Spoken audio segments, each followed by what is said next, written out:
is stop abusing your body. A lot of people, they don't really take good care of their body. Sinasabi nila sa sarili nila na mahal nila yung sarili nila but perfectly neglect their health. Maraming tao, hindi nila binavalue yung binigay sa kanilang gift ni Lord, which is their body, and this is no good. Listen to me very carefully. In a modern world right now, we're living in a culture of hustle. The hustle culture. Grinding and grinding, working and working, minsan nag-go overtime. And I know a lot of people, they have 2 to 3 jobs at the same time simultaneously. So they're working a lot just to earn money. So we're living in a society where we pursue materialism. We want to have a wealth, we have to have a lot of money in our banks, we want to buy these things that we're desiring, and also we want to pay off our obligation. In a modern world, we're considering these things normal, and a lot of people are doing it. Multiple jobs, just working. And upon doing this kind of things, the hustle culture, we see no problem with this one. Nakikita natin na nanonormalize na nga siya. But the question is it really healthy? Is it really okay? Or if we're doing this kind of grinding system, at what cost? Ano yung sinasacrifice natin? And alam natin yung sagot dyan, we're sacrificing our health, our being, yung kalusugan natin, and our body, na overwork yung katawan natin just to earn money. Our body is a gift, one of the most important possession we ever have. And I remember the Greek ancient philosopher, he said, many people are busy acquiring wealth and neglect their health. And when sickness comes, they spend all their wealth to regain it. A lot of people are working and working. They don't have time to take care of themselves. And kapag dumating yung time, dahil nineglect nila yung katawan nila, inabuse nila yung katawan nila, and nagkasakit sila, lahat ng inipon nila na kayamanan, na wealth, is ginagastos nila so that they can have their health back. They want to take care again of their body. And alam naman natin, sabi nila, at the age of 40, doon na lumalabas yung sakit ng mga tao.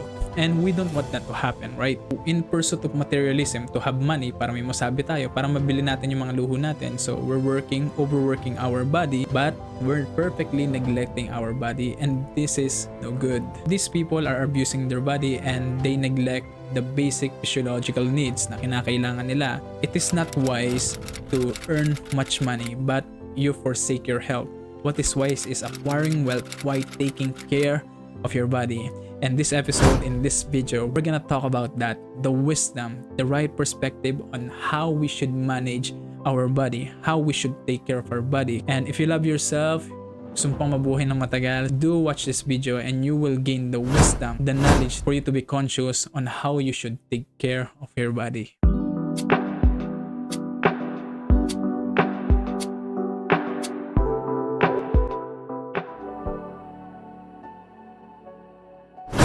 Hello again everyone, welcome to Deep Thoughts, where we talk about philosophy, the human nature, faith, self-improvement, and also to aspire critical thinking. It's been a while since I made a video. We've been busy this January. Thank God we're doing a video right now, and actually I'm doing a book review. So currently I'm reading this great book. It's a mesmerizing one, and this book is called Discipline is Destiny, The Power of Self-Control by Ryan Holiday. So this book mainly talks about discipline. It says here na wala tayong ma-achieve na maganda sa buhay natin. We cannot achieve something great in our life kapag wala tayong disiplina. So discipline is really important to build up in our life. And in this book, there are 3 sections. We need to become disciplined in these 3 parts of our life, 3 parts of our being. So the first one is the exterior, which is the body, which is what we will talk about this day. And I will share to you all the things that I've learned in the first part of this book.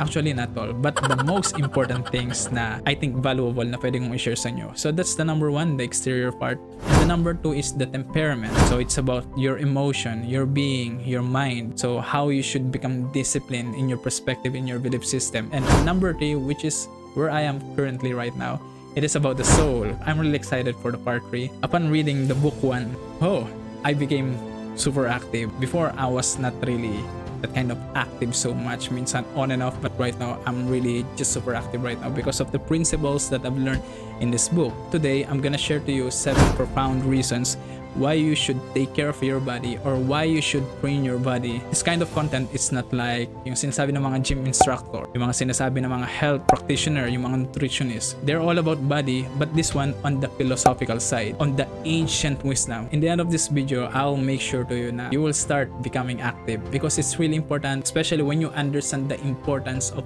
training your body. And that's my objective, that's my goal in this video, just to share it with you what I've learned in this book, which is good, which is really useful, and we will become wise on how we take care of our body. Let's jump into it.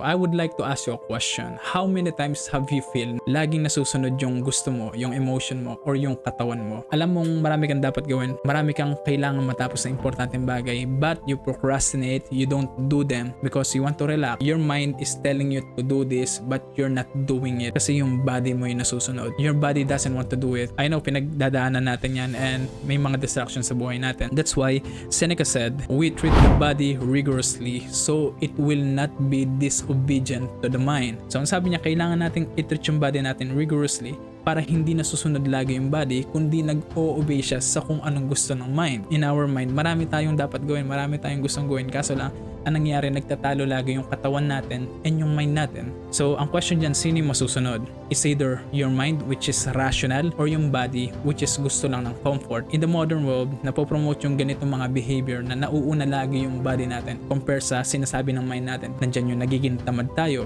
nagpo-procrastinate tayo, we're eating too much, kaya nagkakaroon ng obesity, we're playing too much video games, we're gambling, yung iba umiinom, inaabot na ng umaga. These things should be taken in moderation. Kailangan talaga ng discipline, and we're not created for this kind of thing na hindi ka lang kinreate para i-pursue yung pleasure, yung sarap ng buhay, para mag-chill ka lang. We are created for something bigger, for something larger than ourselves, to fulfill our purpose, to go out and just do our tasks. So eto na yung sitwasyon ngayon at nangyayari sa paligid natin. But it is really important yung mind yung nasusunod natin. And as we train our body, nagkakaroon tayo ng physical discipline and nagkakaroon din tayo ng mental discipline. Dinidisiplina natin by training ourselves. Nadidisiplina din yung ibang aspect ng buhay natin. That's why Seneca said, we treat the body rigorously. Kaya it's important to do an exercise. Stop just sitting around. Stop just going to your room, scrolling maghapon 3 hours, nag-i-scroll sa Facebook, sa TikTok, at wala tayong ginagawang productive sa buhay natin. Stop doing that and start going out. Start doing a push-up. Start running or joining a marathon. Start going to the gym, lifting weights, start hiking, start swimming, physical activity under the sun. We can do them kasi they are associated with discomfort kapag tinitrain natin yung body natin, at ang nangyayari is nagiging disiplinado tayo. There's also a reason why we ina-admire natin yung mga tao na physically fit kasi it's hard to do that. It's hard na magkaroon ng tamang diet. Mahirap disiplina yung sarili natin when it comes to the food, right? Mahirap ding lift ng weight. So we admire them for a reason because it signifies discipline. It embodies discipline. And discipline is very important. As I have said, hindi pwedeng lagi nasusunod yung emotion natin or kung ano na lang yung gusto mong gawin, yun na lang yung gagawin mo. You have to do what honors demand. And something I learned from the Game of Thrones movie. You need to do what honors demand. Kailangan mong gawin yung dapat. Hindi pwedeng yung gusto mo lang. Ito kasi yung gusto ko, ito lang yung feel ko. Dito lang ako comfortable. No, you're created for something more. You're created, to elevate. You're created for a higher purpose. So you have to stop being comfortable. You need to start training your body because it's really important. Training our body builds discipline, and nowadays people don't want to sweat, as I've mentioned, don't want any amount of discomfort, but we have to remember that without discipline we cannot achieve anything, and being disciplined in our body by actively pushing ourselves and engaging ourselves in physical activities or lifting weights will build mental discipline and physical activity in our hearts, in our mind. And also disciplines brings self-control. Karon tayo ng self-control, we're having mental toughness, and we're learning to say no to other unimportant things. Nakapag-say no tayo, hindi tayo oo ng oo to anything because you have that kind of power, because you are building this kind of discipline in your life. It is a shame for a man to grow old without seeing the beauty and the strength of which his body is capable of. Socrates said.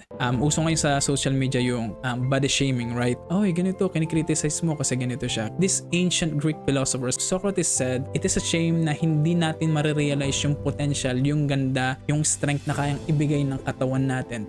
It is a shame. Right now, we're celebrating obesity, we're celebrating overweight, which is not good because it is directly related to the health. It is not good to become on those things. I'm not body shaming anyone here, but we're just looking at objective truth na hindi siya okay.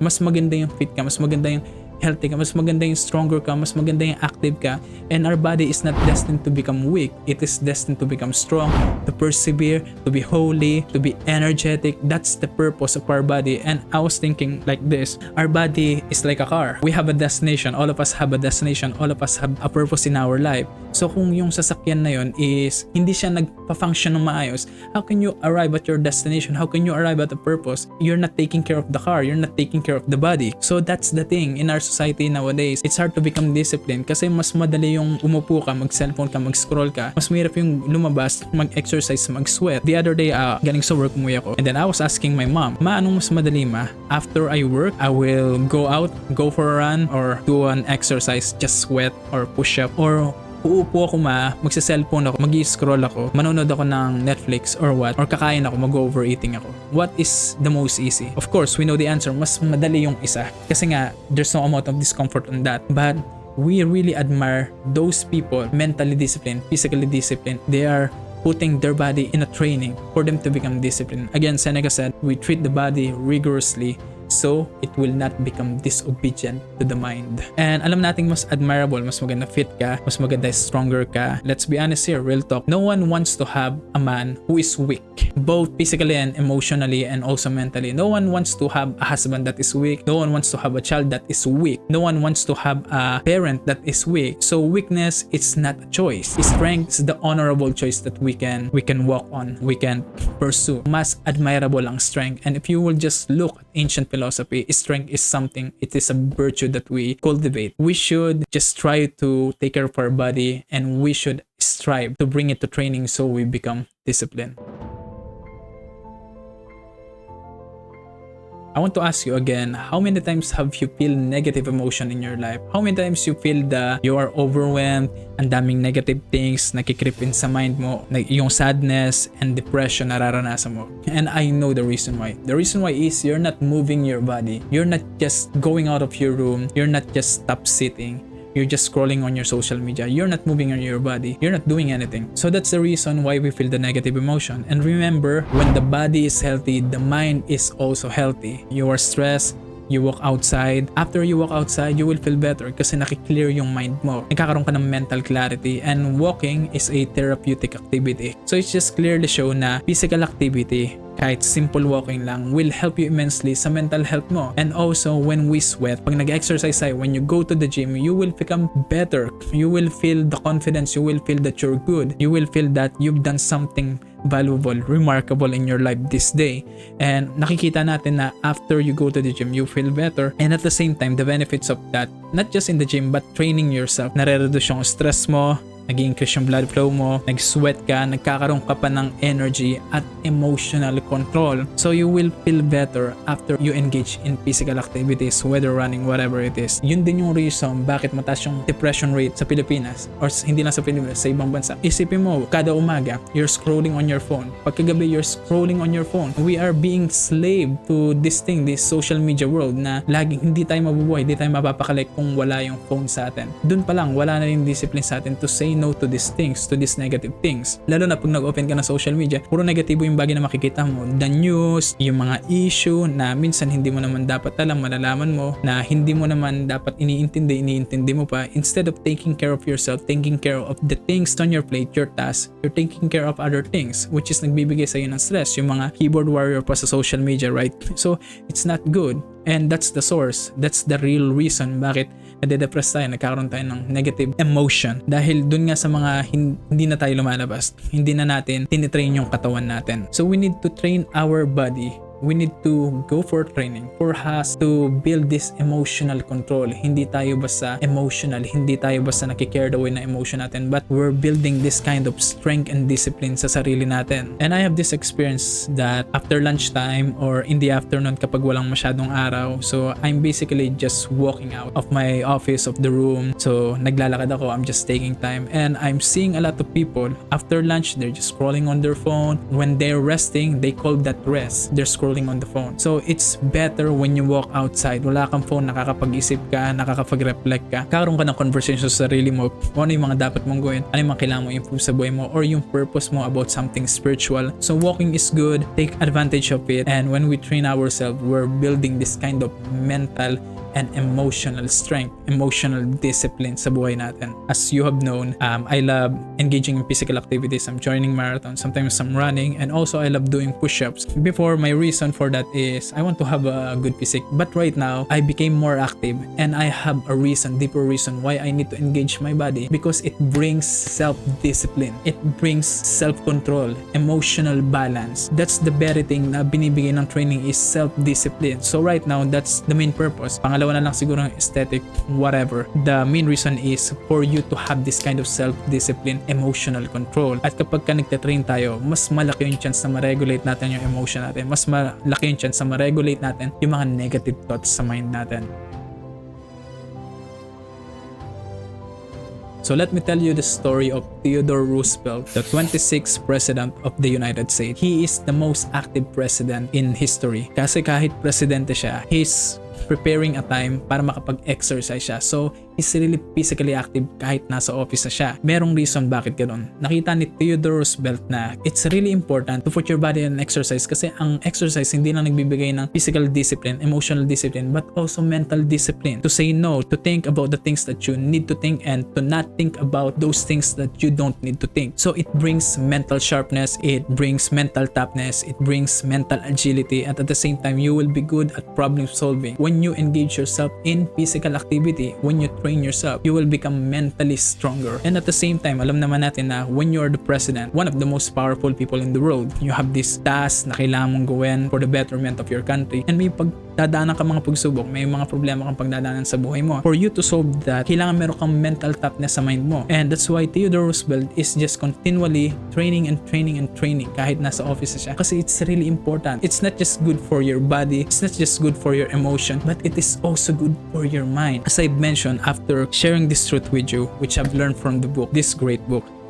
I will tell you na you will start training yourself because it's really important. It's not just about money. It's not just about success. It's not just about your possession, your wealth. It's all about your body taking care what God has gave you. Kung si Theodore Roosevelt, kahit presidente na siya, he was able to become physically active. Tayo pa kaya? Less than an hour a day, you just go for a walk, do an exercise, sweat yourself so you can take care of your body. Life is full of challenges, full of discomfort, and in order for us to succeed, we need to be good at problem solving and being in uncomfortable situation. Kailangan nasasanay tayo sa uncomfortable situation, and there's always a battle in our mind. Doon pa lang sa mind natin, here, nangyayari lahat ng battle. Isipin mo, before you exercise, you're thinking na ang hirap niyan, ayokong gawin yan. So doon pa lang defeated na tayo. So that's why we need to train ourselves to do the things that we do not want but are necessary. Hindi lang natin ginagawa sa buhay natin yung mga bagay na komportable tayo, yung tingin natin na gusto natin. We do whatever it takes, yung mga importanteng bagay. And when we train, we embrace discomfort. And when you are in problems, it is full of discomfort. Yung mga problema, they're not bringing any comfort. They're bringing discomfort. Kaya nga tayo na-stress. Kaya nga parang nahihilo tayo or parang di natin alam gagawin natin. Nagra-rattle tayo, na-stress tayo, nasi-shake tayo because that's problem. It brings uncomfort. And when we physically train our body, it brings discomfort to our body. Nahihirapan ka, and that is good because you're preparing your mind mentally. At the same time, you just don't listen to your emotion. You're listening to your mind, to your spirit, kung ano yung dapat mong gawin.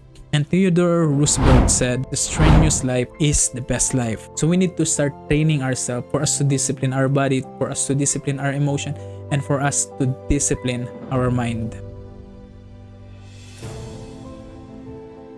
Queen Elizabeth II, the Queen of England, the one who reigned and ruled the England for 70 years. Imagine, that's a really long period of time. 70 years of just managing the problems of England on the 32 independent countries because that's a monarchy. And Queen Elizabeth, if you would think about it, she is one of the most powerful person on earth. As a queen, you know that you will face the problems of the country, the famine, the financial crisis, and also yung mga wars to come. This woman is managing these things for 70 years. Imagine ilan yung problems na hinarap niya, ilan yung mga problema na pagtagumpay niya, and not just just for herself, not just for her family and also her bloodline, but for the welfare of the whole country. Queen Elizabeth are doing well. And yung sekreto niya, paano niya nagawa to? Imagine 70 years and there's a lot of problem. Paano mo tatayuan yon? Her secret is becoming physically active as well. She's walking, she's riding a horse, she's hiking. She was doing that on her time and she was really strong. If you will become a president of a country, for you to withstand that kind of long time of ruleship, you need to become physically and mentally and emotionally stable. You need to become disciplined. You need to become stronger on those parts of your life as a ruler, because it's not easy. Life is full of problem and obstacles. Queen Elizabeth, yun yung sikreto niya, just becoming physically active. Doing physical training is not easy. Kumilos ka, you engage in physical activity, but they prepare us to overcome the difficulties of life and the obstacles of this life. If you would have noticed, most of the successful people, sa observation ko, those CEOs, athletes, business people, those entrepreneurs, leaders sa mga malalaking organization, they are physically active. These people understand that physical health is really important. Physical activity has a direct association in the quality of life that we have. That's why it is important to train ourselves, because it signifies how well we are doing in our life. Training produces perseverance, discipline, mental toughness, and prepare us sa mga darating na obstacles sa buhay natin. We don't face problems without preparation, or else we're screwed. Hindi ka sasabak sa isang problema na hindi ka prepared. When you're preparing, when you're training your body, as I have said, nabibuild nga sa iyo yung mental toughness, emotional toughness, and also physical toughness to endure these kinds of storm na darating sa buhay mo. The more you sweat in peace, the less you bleed in war. Sabi ni General Norman, I don't know how to pronounce his surname. Queen Elizabeth was physically and mentally tough, mentally strong, and she endured those problems over the 70 years, regularly exercising. She passed away at the age of 96. So if we want to become strong, to prepare for the war, we should train our body. There was a story on November 30, 1956. Merong dalawang magkalaban sa mundo ng boxing, Floyd Patterson and Archie Moore. They are fighting for the World's Heavyweight Championship title. But before that day, lahat ng athlete na sumasabak sa laban or boxing, usual na ginagawa ng mga tao before the day ng laban is they're training. They're not relaxing. They're engaging in physical activity. They're preparing themselves. Floyd Patterson did a different thing. Did a thing that you will not think about. He slept for a total of 15 hours. Imagine 15 hours of sleep. And then nung time na naglaban sila, by the way, Archie Moore is a strong opponent. Hindi basta-basta yung kalaban ni Floyd because of the rigorous training na ginawa ni Floyd Patterson, and also the sleep, because he understands importance of quality sleep, of resting his body and his mind, preparing for the next match. So what happened was, so na-knockout niya kagad at the 5th round, Archie Moore. Imagine, ganun yung binibring na energy ng sleep. And yet, sa society natin nowadays, we're taking for granted. We're not taking really good care of our body. We're abusing our body. We're not sleeping right. The topic of sleep is really basic, pero minsan nahihirapan tayo sa basic, nahihirapan tayong gawin. Nane-neglect natin yung tulog natin over meaningless activities, over games, social media, scroll tayo ng scroll, and sometimes natutulog tayo less than 6 hours, which is not healthy. We're not really prioritizing our health. Hinuhuli natin yung health natin over those other things na magbibigay sa atin ng temporary pleasure. You know, quality sleep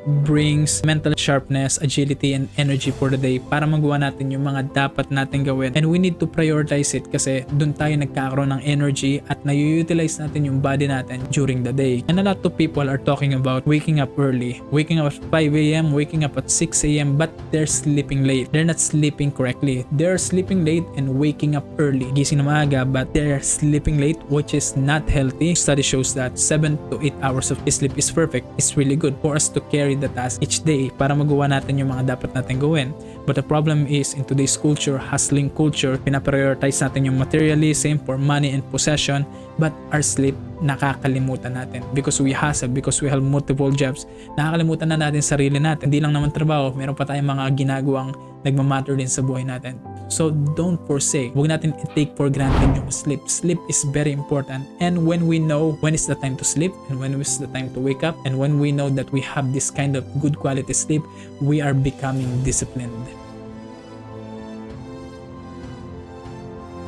Are you a morning person or late ka nagigising lagi? Of course, we want to become a morning person pero nag-i-struggle tayo, right? I think it's pretty universal. Nag-i-struggle lahat ng tao gumising. But at some point in our life, we need to wake up early because there are miracles in the early riser. Pag gumigising tayo ng maaga, tahimik pa lahat ng paligid at it is serene, it is beautiful. Sometimes we have to rise above and wake up early in the morning. It's really important. But when it comes to these things na nahihirapan tayo gumising kasi it's really comfortable, ang sarap matulog, ang sarap humiga. You know, the Roman Emperor Marcus Aurelius has the same struggle. And one day, he's asking himself, eto ba yung pagkakalikha sa akin? To huddle over my blanket? Is this what I have created for? Na manatili lang ako dito sa bed ko na maging comfortable. When he's having a conversation with himself na nahihirapan siyang gumising. So tinatanong niya yung mga bagay na yun. Don't you see the plants, the birds, the ants, and the spiders, the bees going about their individual tasks, putting the world in order as best they can, and you're not willing to do your job as a human being? Why aren't you running to do what nature's demand? Hindi tayo nilikha lang para sa comfort. We need to wake up early because we need to do something in our life. Look at the birds, look at the plants, look at the trees, look at this nature. They're doing their things. They're doing their tasks, yung mga kailangan nilang gawin.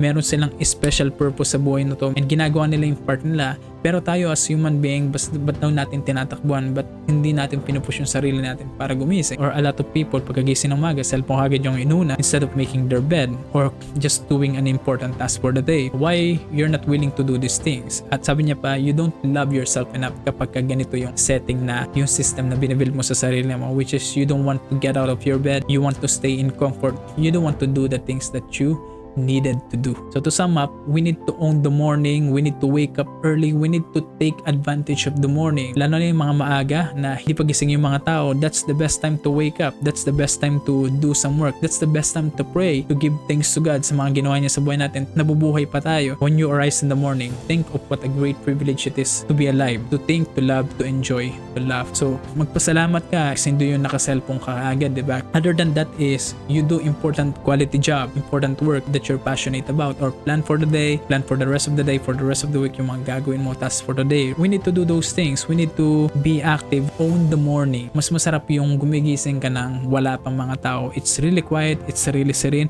it's really beautiful. Tim Cook, the CEO of Apple, said, I wake up at 3:45 every morning. I do that because I can control the morning better than evening and throughout the day. It's really quiet, you can do some work, you can do some prayer, you can plan for the day, you can arrive at work early, hindi ka nalalate, you can just do some meditation or some writing or journaling, just becoming mindful of the day. So it's really important to own the morning because we have important tasks to do. But before we own the morning, again, we need to sleep right, katulad ng na-mention ko previously. Lahat ng na-mention ko kanina on the things that I've shared with you are really important. Training your body, having a quality sleep, and waking up early in the morning. But I think this one is really important, is significant. That's why it is in the last part. Take care of the temple because our body is a gift from God. Itong katawan na to, hindi naman sa atin to eh. Binigay lang to ng Panginoon. Niregalo lang sa atin. And merong purpose si Lord. Bakit nag-exist tayo? But meron tayong healthy body. And the purpose is to carry out the task that was assigned to us. So, ma-carry out natin yung destiny natin, yung purpose natin, magawa natin siya, yung mission natin sa buhay, yung dapat natin gawin, yung mga bagay na nagmamatter. So, God wants us to fulfill our purpose at the same time enjoy this life. And also, our body is the temple of God. 1 Corinthians chapter 6 verse 19 to 20. Do you not know that your body is the temple of the Holy Spirit who is in you, whom you have received from God? You are not your own, you were bought at a price. Therefore, honor God with your body. See, ang ganda ng sinabi ng Asian text, the scripture, the Bible, na yung katawan natin, it is a temple of God. Pag sinabing templo, yun yung bahay. Doon nakatira, doon naninirahan. That's why it is important na to take care of your body. And sabi niya dito, you were bought with a price, therefore honor your God with your body. Lagaan mo yung katawan mo at gamitin mo yung katawan mo to honor God. Do something right. Do the right thing. Serve Him. Do your task. Yung gift mo, i-enhance mo pa. Use your body to fully realize your fullest potential, to develop your skill, to develop your character, to do the right thing, to do what honors demand. Ang nangyayari kasi sa panahon natin ngayon, since other people are not believing in God, is they're just using their body for their own purpose, for their own selfishness. Ang re-reason nila, katawan ko naman to eh. Ano bang pake mo? Pwede kong gawin gawin lahat kasi katawan ko naman to. That is not right and that is wrong because our body is a gift from God. And bakit mo naman sisirain yung buhay mo? A lot of people are indulging with sexual activity outside marriage, doing drugs, abusing their body, sleeping late, getting drunk. They're not taking care of the temple. They're not taking care of the body, which is not good. And pagdating ng judgment day, yes, totoo yung sinabi ng mga tao na, you're right, katawan mo naman yan. Wala naman ako magagawa. Dapat wala na akong paki doon. True, you're entitled to say that. You're entitled to hold that kind of belief. But meron judgment day. And one of the thing na binigay sa atin ng Lord is our body. And He will ask you why you're not taking care good of the temple. Why you're not taking care of the gift that I have given you. Why you use it to do evil things, to do evil stuff? Why are you doing this? And a lot of people are not grateful to God. They neglect their body and they just waste it. They becoming lazy, becoming drunk, nag-indulge sila sa gluttony or any other things na hindi okay na nakaka-harm sa katawan nila. The real intent of our body, why it is here, is to honor God, to use it for something good. Siyempre lahat tayo, tao tayo, nagkakamali tayo, nagkakasala tayo, and sometimes we know that it is wrong but we still doing the same thing, repeating the same thing kahit alam nating mali because our body is weak, is sinful, masalanan yung katawan natin. And when we experience that kind of thing, ginagawa natin yung mali and we want to change. I will tell you, when you become slave to those things, all you need to do is to come to God, to surrender. You have a struggle, you have this kind of habit na endanger yung body mo. At the same time, sabi sa Bible, kapag daw di natin tinake care yung body natin, sisirain daw ng Panginoon. So we will become destroyed where we're not taking care of our body. We're not doing the right thing. We're using our body for a different purpose, to satisfy our own desire, our own selfish desire. Inisip lang natin sarili natin yung gusto natin. We're not thinking of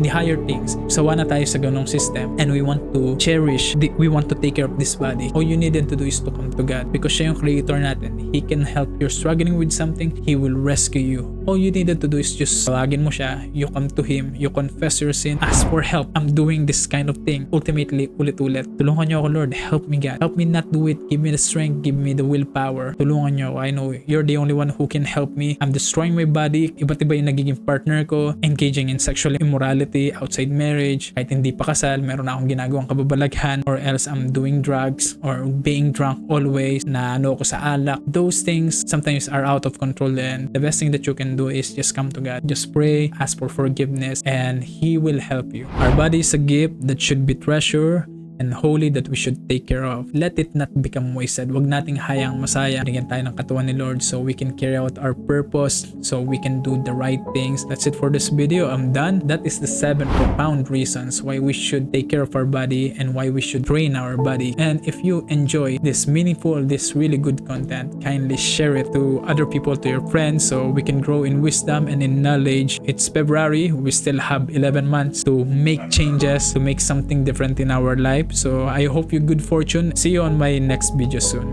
God bless.